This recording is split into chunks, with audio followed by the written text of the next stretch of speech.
হায়দ্রাবাদের রাজীব গান্ধী স্টেডিয়ামের এই ছবি দেখে হয়তো আক্ষেপে পড়ছেন কলকাতাবাসী। বিশ্ব ফুটবলের সেরা তারকাকে হাতের মুঠোতে পেয়েও যে তারা বঞ্চিত।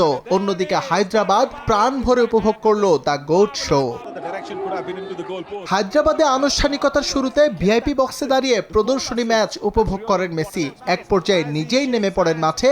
বল নিয়ে জাগলিং এর পাশাপাশি লম্বা কিকেটা ছুড়ে দিয়েছেন গ্যালারিতে থাকা দর্শকদের মাঝে।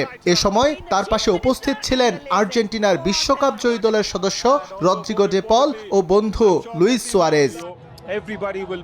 সাধারণ ফুটবলারের পাশাপাশি তেলেঙ্গানা রাজ্যের মুখ্যমন্ত্রী রেভান্ত রেড্ডিও লোভ সামলাতে পারেননি লিওনেল মেসিকে সামনে পেয়ে। বল পায়ে মাঠে নেমে বনে যান পুরোদস্তর ফুটবলার। অবশ্য ছক্কাটা হাঁকিয়েছেন রাহুল গান্ধী। কংগ্রেস এমপি মেসির কাছ থেকে বাগিয়ে নিয়েছেন লিওর সাইন করা জার্সি।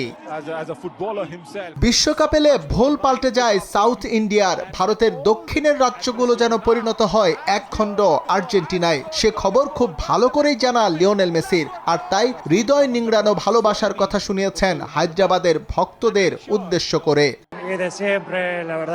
এই ভালোবাসার জন্য সবাইকে ধন্যবাদ, যেটা আমি আজ পেয়েছি এবং সব সময় পাই। এর আগে যখন এসেছিলাম তখনও এমন ভালোবাসায় সিক্ত হয়েছি আমি। বিশেষ করে গত বিশ্বকাপের কথা বলবো, এটা আমার জন্য সম্মানের। সত্যি আমি কৃতজ্ঞ।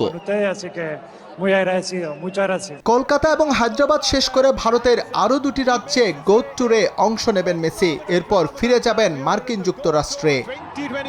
এস এম ইকবাল, সময় সংবাদ।